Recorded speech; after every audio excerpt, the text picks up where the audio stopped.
बिस्मिल्लाहिर्रहमानिर्रहीम। अस्सलाम वालेकुम। I hope you will be very fine 3 class. Allah पाक हम सबको अपने हिफ्ज़-ओ-मान में रखे। जी तो मेरा बेटा आज का जो हमारा लेसन है, जो हमारा लेक्चर है, वो है सबक ईद उल अज़हा का रिटर्न वर्क। जैसा कि आप सब जानते हैं कि लास्ट लेक्चर में हमने बेटा ईद उल अज़हा चैप्टर की रीडिंग की प्लस उसका बुक वर्क किया। उम्मीद करती हूँ कि आप सब अच्छे तरीके से उसकी लर्निंग कर चुके होंगे।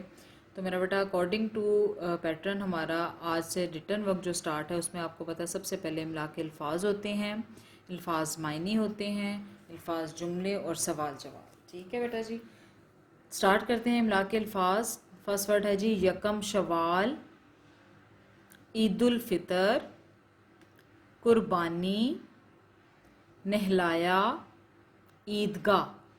ठीक है, नेक्स्ट लाइन पे है जी दुम्बे, बांध, गोश्त, सवाब, तौफीक।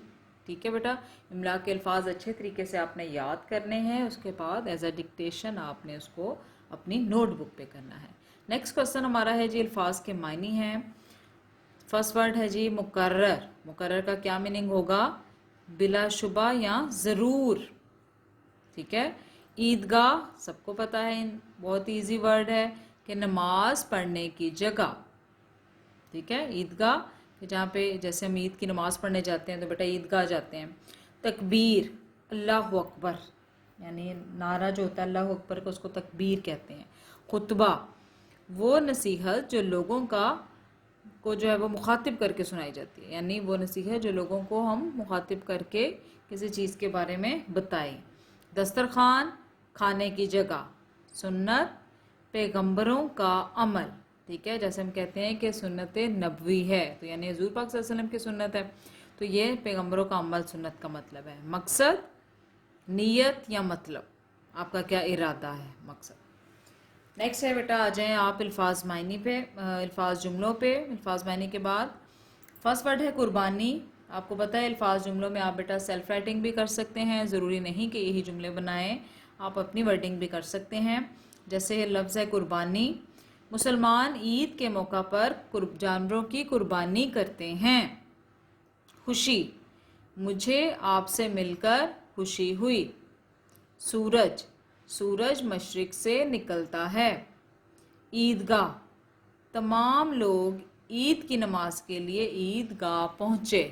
ठीक है, रंगारंग, पाकिस्तान की मिसाल एक रंगारंग गुलदस्ते की तरह है। कितना अच्छा सेंटेंस है बेटा कि पाकिस्तान की मिसाल एक रंगारंग गुलदस्ते की तरह है। जैसे एक बुके होता है, गुलदस्ता होता है जिसमें डिफरेंट कलर्स के फूल हम लगा सकते हैं, तो बिल्कुल इसी तरह पाकिस्तान है, इसमें मुख्तलिफ कितने सूबे हैं, हर सूबे की अपनी पहचान है, उसके अपने रहने वाले हैं, उनका सब कुछ जो है वो एक दूसरे से फ़र्क है। तो ऐसे जैसे और उन सब को इकट्ठा करने वाली हमारी एक पहचान, हमारा अलग वतन पाकिस्तान है, तो यहाँ पे इसको रंगारंग गुलदस्ते से की मानित कहा गया।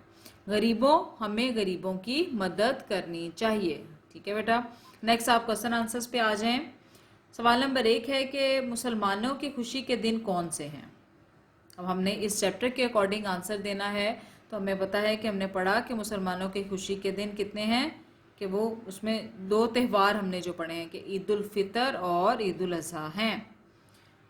सवाल नंबर 2 है जी बकरे को किसने ज़िबा किया था।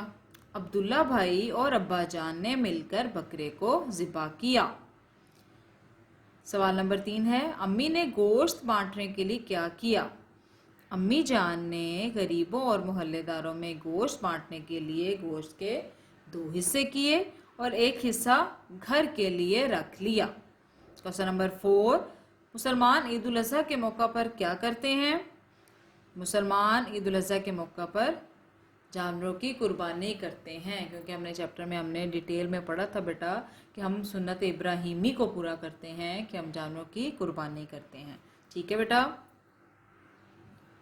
नेक्स्ट मेरा बेटा आपके पास है कि कुर्बानी किसकी सुन्नत है। तो अभी हमने पढ़ा कि कुर्बानी हज़रत इब्राहीम अलैहिस्सलाम की सुन्नत है। ईद की सबसे ज़्यादा खुशी किसे होती है, ये सब जानते हैं। जैसे आप भी छोटे बच्चे हैं बेटा, कितनी ईद की खुशी होती है कि हम ऐसे लिबास पहने, ऐसे नए नए कपड़े और जूते लें, सबसे ईदी मिलती है। तो ये ईद की सबसे ज़्यादा खुशी जो है वो बच्चों को होती है। मुफस्सल सवालात पे आ जाएं। फर्स्ट क्वेश्चन है जी डिटेल में, ईद उल फितर और ईद उल अज़हा कब मनाई जाती है? तो ये हमने चैप्टर में पढ़ा, आपने याद भी रखना है हमेशा कि ईद उल फितर जो है वो रमज़ानुल मुबारक के बाद यकम शवाल को मनाई जाती है और ईद उल अज़हा ज़िल हज की 10 तारीख को मनाई जाती है। बेटा आपको पता है कि रमज़ानुल मुबारक में मुसलमान जो है वो रोज़े रखते हैं और रोज़े रखने के बाद अल्लाह ताला की तरफ से उनके लिए एक तोहफ़ा होता है, वो है ईद की सूरत में। और ईद उल अज़हा जो है वो इस्लामी महीने का जो इस्लामी महीना आखिरी इस्लामी महीना जो ज़िल हज है उसके 10 तारीख को मनाई जाती है। ठीक है जी। नेक्स्ट क्वेश्चन है कुर्बानी के गोश्त का क्या मकसद है? तो आंसर है हमारा कि कुर्बानी के गोश्त का मकसद सिर्फ गोश्त खाना नहीं बल्कि अल्लाह ताला को ये पसंद है कि इसकी राह में कीमती चीज़ कुर्बान की जाए और गरीबों, रिश्तेदारों, हमसायों का ख्याल रखा जाए। ये बेहद सवाब का काम है। जैसा कि मेरा बेटा हमने चैप्टर में पढ़ा था कि सिर्फ ये नहीं कि हम गोश्त का हमें मकसद समझ जाना चाहिए कि हम अगर सुन्नत इब्राहिमी पूरा करते हैं तो सिर्फ ये बात नहीं बल्कि अल्लाह ताला को पसंद है कि सबसे ज़्यादा कीमती चीज़ जो अल्लाह ताला की राह में कुर्बान की जाए।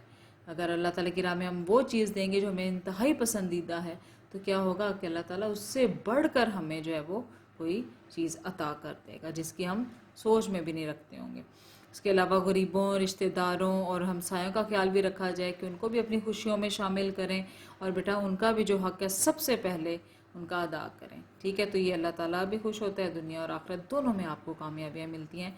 तो मेरा बेटा इस चैप्टर का जो रिटन वक्त हमारा कंप्लीट है। अल्फाज मायनी, अल्फाज जुमले, इमला के अल्फाज, मुफस्सिल और मुख्तसर सवालात भी आज हमारे कंप्लीट हैं। तो मेरा बेटा ये उर्दू ए का हमारा ईद उल अज़हा का चैप्टर आज वाइंड अप हुआ है। अच्छे तरीके से इसकी बेटा लर्निंग के लिए करनी है आपने, ताकि हम ऑब्जेक्टिव भी आपने बुक वर्क भी बहुत अच्छा तैयार करना है ताकि असेसमेंट में आपके लिए बहुत ज़्यादा आसानी हो।